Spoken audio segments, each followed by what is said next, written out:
Okay. Get it together.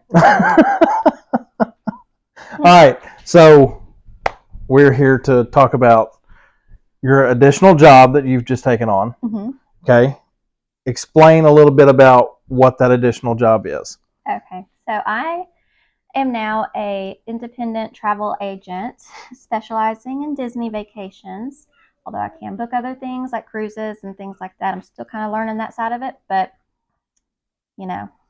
You can do pretty much any other vacation, but you specialize in the Disney portion of it. Disney. Can do Universal and things Okay. like that as well. What kind of pushed you in that direction to take on something like this? Other than you? Other than me, yes. So everybody knows how much we love our Disney trips, and unfortunately, we see people make comments on the Facebook groups and other sites that talk about having a negative experience with it. Just basically, it all comes down to not knowing what to expect and not planning it out very well. And it's sad because you spend so much time and money, and it's a family vacation. You want to have fun and enjoy it. So I'm here to kind of help ease some of that stress and let people just have fun. Because a lot of people don't understand, especially if you've never been, but only if you've, been a couple times, you may not understand everything that goes into booking a Disney trip. You've got numerous resorts to stay at 3 different levels. You've got your value, you've got moderate, you've got deluxe, and multiple resorts in each category. Right. So there's a multitude of different places to stay and pricing for those places. And on top of that, you think that you've got it covered once you've booked your resort, and then you don't realize that now you've got to book your food once that 30-day window hits before you go. And there's over 200 restaurants all across the parks and resorts, and like 68 of those being at downtown Disney. Listen to me, Disney Springs, that used to be called Downtown Disney.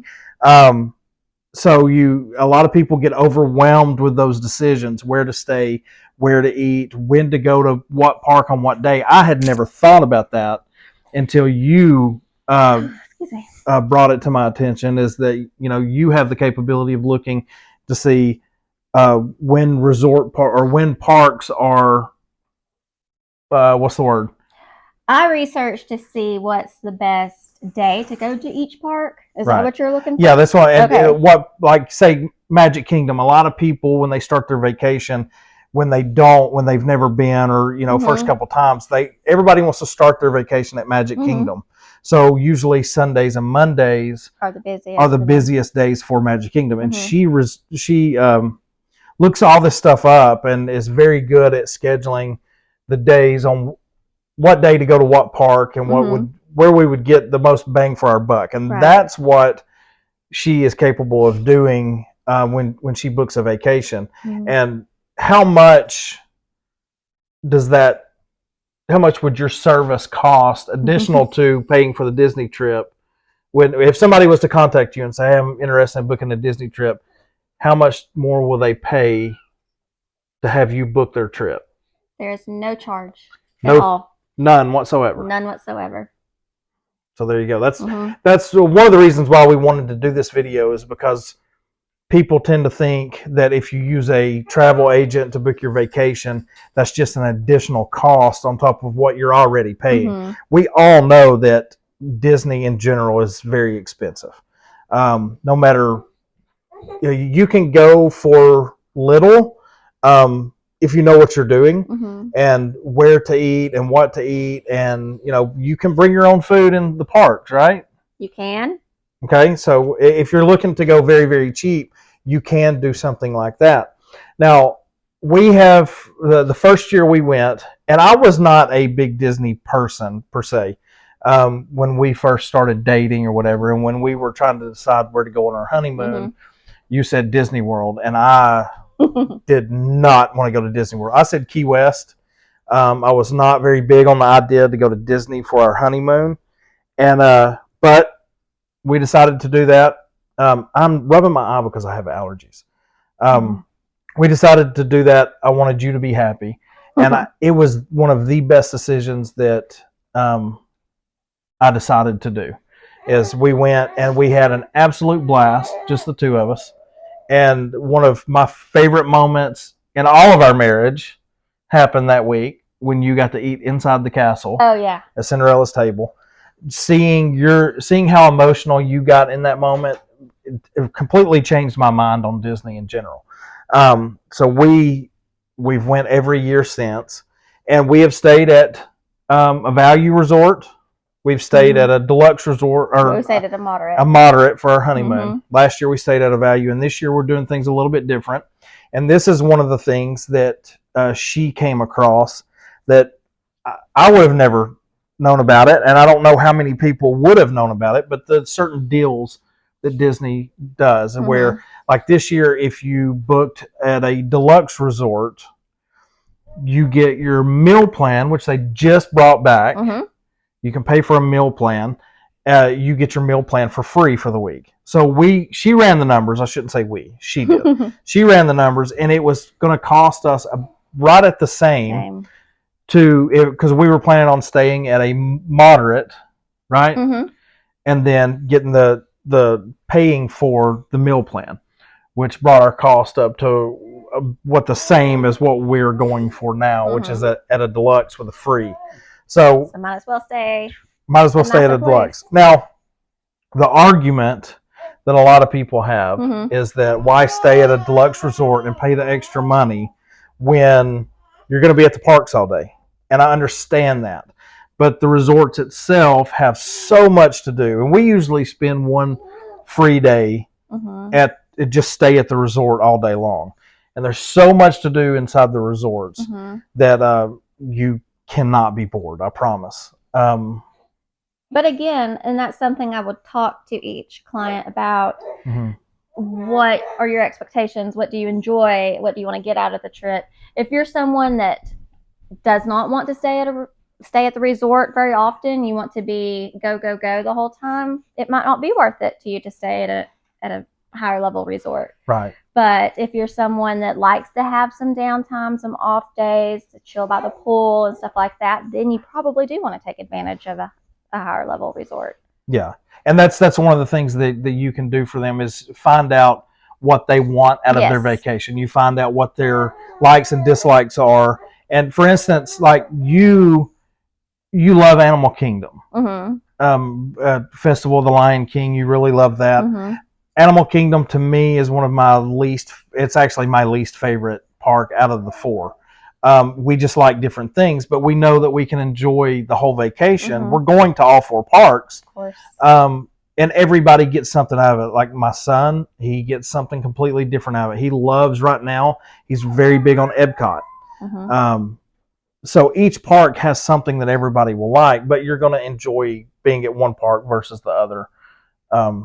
Everybody just has different tastes, and you can figure those those likes and dislikes out and plan accordingly, plan their vacation like that.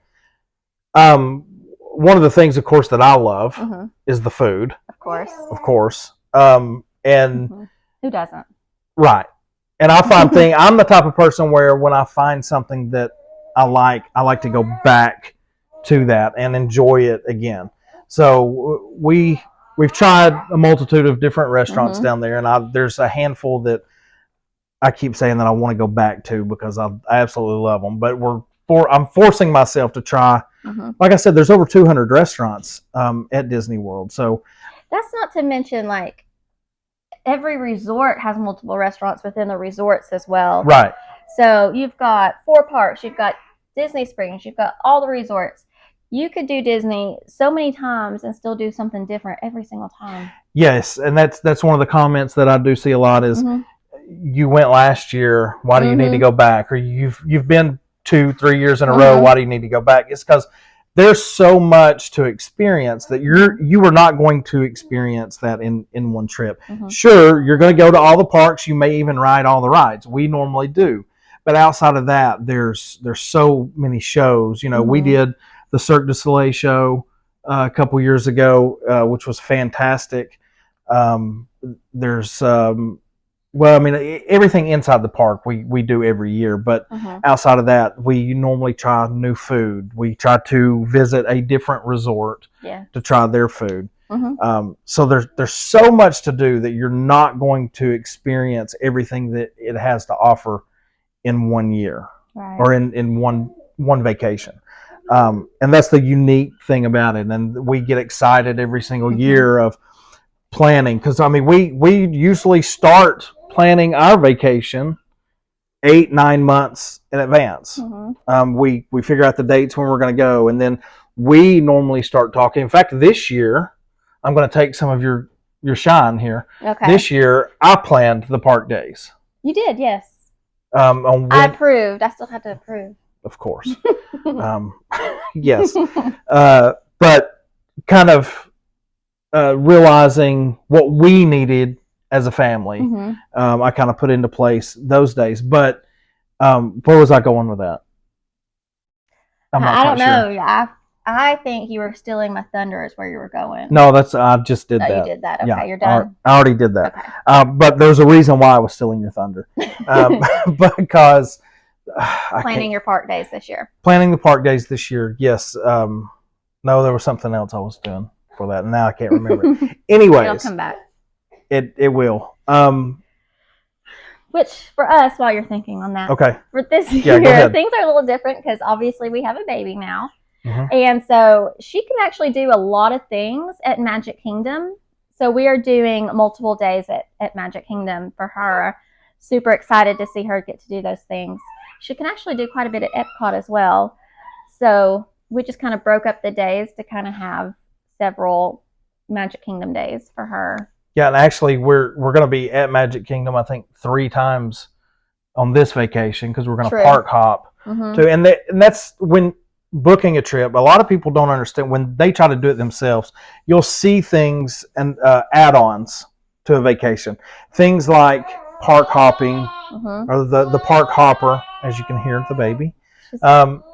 You have things like Memory Maker, which is where you get photos, and when you ride rides, you get the free photo that comes with the ride. There's certain people throughout the parks that take pictures, and you get those pictures. Whereas if you don't get that, you'll see it come up on your app, your pictures, but it'll have the watermark on it. Watermark on it. So, and of course, they're better quality than what you take on your phone. Right. I think we had discussed it before doing the Memory Maker this year. It's not something we do every year, just because it is an extra expense. But I think we will do that this year, especially with her. And another question I see people ask is, you have a baby. Right now, she's 7 months old. By the time we go, she's going to be right around a year. 11 months. 11 months. Why would you spend the money to go to Disney with a baby? They're not going to remember it, right? I know. You get so many people that say that. So many people say that. And what I tell people is, it's not about the baby. It is. She's going to have fun, but it's not about the baby. It's about us as a family and making those memories with her. We're going to have pictures. We're going to have videos. She's going to be able to see those things. But just take the trip. It's not just their childhood. It's also your parenthood. Yes. And the memories that you make that you will carry with you forever, even if they can't remember. But the things that she's into now, she's not going to be into in a few years. And it's just every time you go, it's a different, unique experience. Yes. With each age. And it's a different experience each year with us. True. Because our trip this year is going to be different than the trips we took before because of her, because of where we're staying. So we're going to have a completely different experience this year than we have in the past. We're staying at Animal Kingdom this year, Animal Kingdom Lodge. Correct. Which is a deluxe resort. It's actually how'd they phrase it? The world's biggest African museum outside of Africa. Correct. Right? Correct. Yeah. It's actually labeled a museum because it has so many genuine African artifacts within the resort itself. And has a safari. And with all the animals. So basically, it's like a zoo as well. Right. you can actually like have a safari view window in the resort where you can walk out on your balcony and look over the safari and see all the animals and things like that. But like that's just one of those things that Animal Kingdom Lodge has. Whereas you go to the Polynesian, which is somewhere that I want to stay so bad. It was a battle, and I won this one with Animal Kingdom, but he really wants Polynesian. One, I love the food Uh-huh. at the resort, the Hawaiian style food, the Dole Whip. Anywhere I can go to get Dole Whip. Everybody knows that too. Thank you, Amy Neighbors, for giving him some Dole Whip to get me through my cravings until then. Yes. But anyways, you've got the little beach area at the Polynesian. Each individual resort has something, and that's something that you can do for someone that's wanting to book a vacation is figure out what they like, what's in the price range for somebody or for a family. And like the Coronado that we stayed at for our honeymoon, it was a moderate resort, and it was a little more elegant than staying at a value resort. The value resorts are the ones you see with the characters on the side of the buildings, character-shaped pools, things like that. That's more kid-friendly.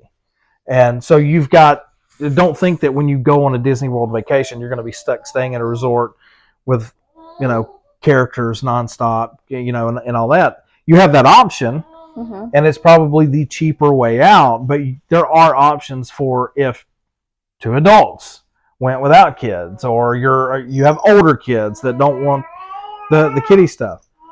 She agrees. She has a lot to say. She does. I chose Coronado for our honeymoon because, like he said earlier, he really wasn't feeling the whole Disney thing at first. And Coronado is geared more towards adults. It has the least amount of the characters and stuff with that, which, he ended up being converted. He's now a huge Disney fan. He's sporting the Disney shirt tonight. Absolutely, yes. So that was a game changer because I didn't know all these things. I had that envision, and that's why I said that a second ago. I had the envision of I had been to Disney World with my family back in the day, and we stayed at a value resort, and it was more kid stuff. And I think at the time I was a teenager, and really hadn't been back since with you. And it was we had an absolutely great time. The resort was very. I mean, it's a moderate resort, but it was much better than any hotel that I've ever stayed at, and anywhere really else. I really did like that. As far as, for instance, we talked about the likes and dislikes. Each person has their own thing. Everybody's so different. Everybody is so different, and even you're not going to have just like we talked about. You have your favorites that aren't necessarily my favorites, and I have favorites that aren't your favorites. And like Kate, so your favorite out of all of Disney World, what would you say it is? My favorite, like, park or place to eat or what? You're just the thing to experience. That's so hard to answer. It is so hard to answer. It literally changes every time we go. I have a different favorite park. Right. And we've had that discussion before. Is yours changes every single time, and yours is going to change this year because of her. Absolutely. And I like. Much with the food, I find things that I like, and I go back to it. Yes. So food-wise, I love the 50s prime time at Hollywood Studios because the food is great. It's actually very good pricing as well. And then the atmosphere is amazing too because you literally are like walking back in time. Everything in there is decorated like the 50s. The servers really play up their 50s characters as well. And so fun atmosphere, good food, good pricing. Ride wise, I love the fun stuff like Guardians of the Galaxy, Rock and Roller Coaster, Tower of Terror, all my favorites. But then I also like the cheesy little things like Carousel of Progress. That's a nostalgia thing. It's a nostalgia thing at Magic Kingdom. And then Mickey's PhilharMagic. I love that. The Disney music, the classic characters. It's a 3D musical show. Well, going back to the 50s Primetime Cafe, is when you talked about they really play up the part, they do, because if you put your elbows on the table, the waitress will get onto you and she'll make you set the table. And if you back talk at all, we have actually seen them drag someone in their chair and put them in a corner. Now that was not for back talking. That was, I think, for having a phone out at having the table. Having a phone at the table. This is the 50s. You don't have phones.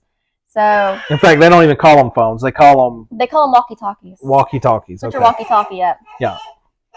So that was an experience. We were enjoying our meal and watched a waitress drag a guy from his table and like put him up against the wall in the corner. He was laughing. Everybody was having fun. It's part of the experience, so nobody gets upset. Yeah. It's everybody laughs about it. I'm actually disappointed if we don't have that kind of experience. Right. I want somebody to get in trouble. Talk to the people. I'm going to grab our daughter and be right back. Okay. One of my favorite things, in fact, I've even told her that in the case that Disney ever sends us out an email that says that this is ending, I will book a flight and be gone for 2 days the second they send this out. And that is the Happily Ever After fireworks show. It is my absolute favorite. If you are a music person, you will appreciate everything that it has to offer. Yes, it has the fireworks. They have the lasers on the castle. Well, the first time I saw that, I was completely blown away because they do things that actually make the castle move. Not physically, it looks like it is. But then they do that all down Main Street now with the laser lights. But just talking about the music, even like the last 2 weeks, I've been listening to just the music of the show in the truck and in earbuds, because the music is absolutely phenomenal. The transition between each of the Disney songs that we all know, it was just so well put together, along with the fireworks and the show. That's my favorite thing at Disney, period. I will not ever miss it, and hopefully we'll see it at least twice every single year that I can. But outside of that, of course, I love the big rides, Guardians, all that stuff. Tron was phenomenal. I am super stoked to ride Tron this year because I was pregnant last year, so I couldn't ride it. Yeah. They rode it multiple times. I had so much fun. I'm so jealous. And that's something else too that we need to talk about is learning Genie Plus and the app. Oh my gosh, Genie Plus is both a lifesaver and a nightmare, depending on It is complicated. It is hard to learn. It is hard to learn, and even when we go, it usually takes us a day to really get in the groove of using it, because you'll wake up in the morning, your first day at the park, and you'll have to be up at. You can book at 7. Book at 7. So I'm usually up at 5, showering, getting ready, and then she gets up right at 6. No. I get up at like 10 till 7. 10 till 7. And I will be on my app. She will be on her app, and we will just start refreshing. She will go on and buy Genie Plus and book a ride that you don't have to pay for it, but you can pay for it because certain rides aren't in the Genie Plus queue or in the Genie Plus. You can't use Genie Plus for those rides. That was like Tron. That was like Guardians. Those rides, because they're so new, right? They cost extra. Now you can take your chance and not pay for it and try and get in what they call a virtual queue, where you get on the app and you try and sign into the virtual queue, but you're not guaranteed that. If you go on and pay for it, you are guaranteed it. So what we did is we start refreshing right before 7 o'clock. She buys the Genie Plus, or maybe I buy the Genie Plus and you buy the ride. It's like $20 to ride the ride, depending on what it is. Different prices for different things, but usually 10 to 20. And as soon as the Genie Plus goes through, we immediately start booking our rides with Genie Plus. So once you book a ride, like say she bought that ride, I'll book a Genie Plus ride for all 3 of us, and then so 2 hours after you book, or when you ride that ride, you can book another Genie Plus. Correct. So, and we've gotten pretty good at it over the years of learning how to do that. But that's another thing that someone that hasn't been or doesn't go, they don't know those things that you can coach them on. Exactly, because honestly, Disney, they don't tell you really, they don't give you any instructions. It's just like, here it is. I learned watching YouTube videos and then just by being in it in the moment and learning. And we have some of the same people that we follow on Instagram, places like that have been very helpful with that. And that's what we're trying to do by doing a video like this. And hopefully we'll do more videos, especially like maybe while we're down there. I would love to, yeah. To kind of show them how Genie Plus works, how, and how to maneuver that, because you may think that you've accomplished something by getting on there and booking a Genie Plus ride or whatever, and then if you've never done it, you're going to forget about it. And then you're going to be wondering, what do I do now? And now rides are booked up, and that's another thing I wanted to talk about too, is knowing which rides you want to book first thing. And I pay attention the day before, 2 days before, even a week before. I'm going online and I'm looking online in the app, my Disney Experience app, and it'll tell you the wait times for each ride. And I'm looking to see what has the longest wait times. And those are the ones I'm going to want to book first, earlier in the day. Get those. Yeah. And that they're going to go fast. This kind of coincides with the term rope dropping, because you're going to have, let's say for instance, at Epcot, you have Guardians, which you can pay for, but then you can also do a Genie Plus. The other two rides that go very, very fast there are Ratatouille and Frozen. Because they're so new. Because they are new. And those go very fast. And a lot of times you're not guaranteed to ride both rides. You usually have to say, okay, I'm going to ride this one this year and we'll see if we can get into the other one. We do pretty good, though. We do pretty good, because what we'll do is we will pay for Guardians right off the bat. We'll Genie Plus, say, Ratatouille, and then we're constantly, as soon as we can, rope drop Frozen. Or if you, and here's another thing that I'm just thinking of, depending on where you stay, you can use the, what do you call them? Skyliner. That's another transportation from resorts to the parks. So the Skyliner at Epcot gets off right there close to Ratatouille.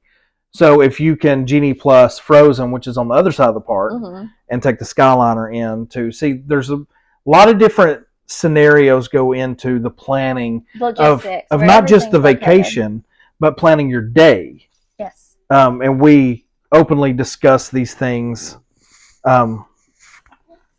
Sorry, the child is crawling under the table at this point. So there's really a lot that goes into it, and I know I've watched people. In fact, we had some friends go last year that was trying to plan their vacation, and it did become overwhelming. But we kind of talked through, and by the time they got down there, they had it smashed. I mean, they did a really good job getting through everything. They wrote everything as well. Yeah. But it can be very overwhelming when you sit back and you start realizing that the planning doesn't stop once you plan the trip and you're getting ready to go. So that's really the beginning of it, because you're having to plan everything once you get down there daily, because you're up very early in the morning scheduling these rides and stuff.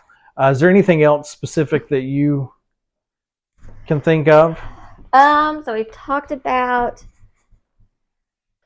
could talk about transportation to and like if you go to the airport. Oh, okay, yeah. So if you fly in, which normally we do, we fly in, and they have a transportation service called Mears down there that will pick you up at the airport and take you to whatever resort that you're staying at. But pay attention to that. Mears is usually, it has been in the past, about $16 per person. That's one-way trip to the resort, and then you pay another $16.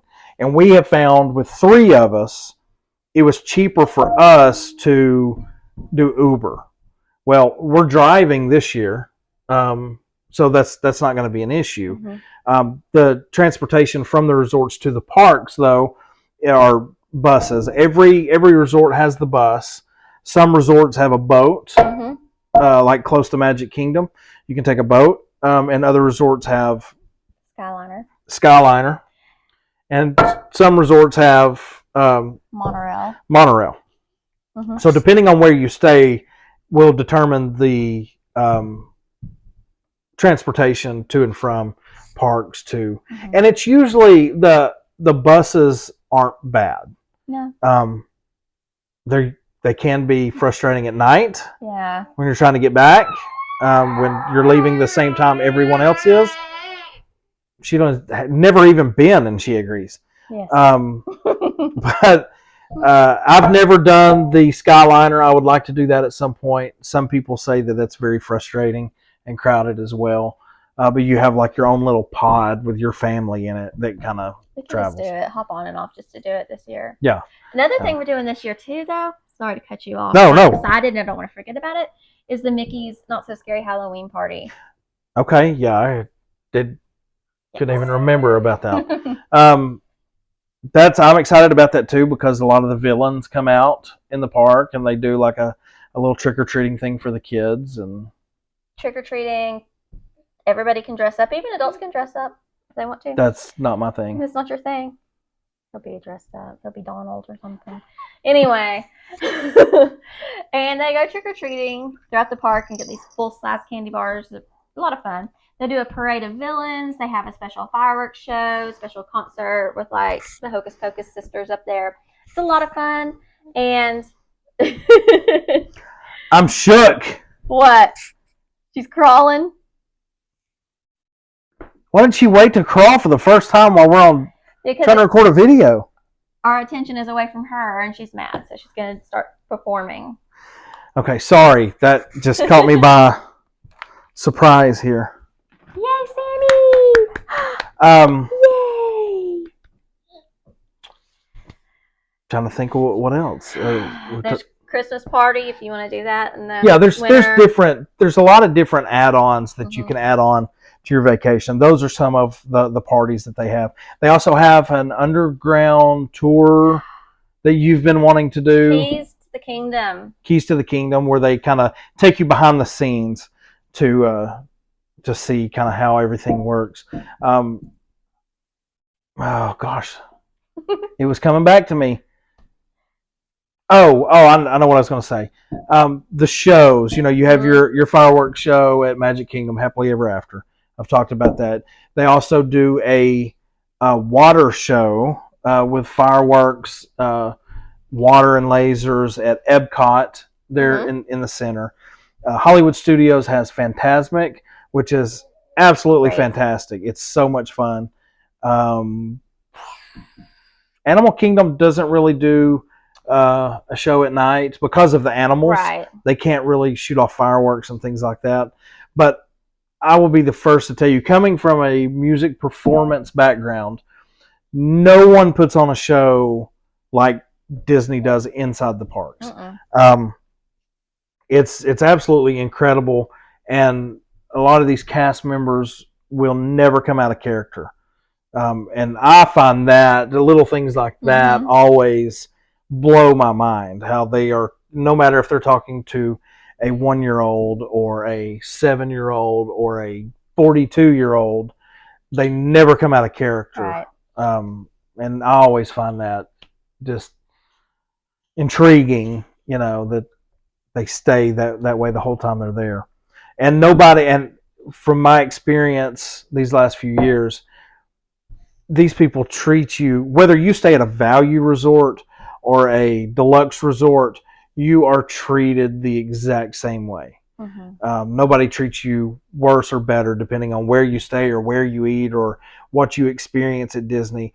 Everyone has been top notch every single time that we have been. I love that about them.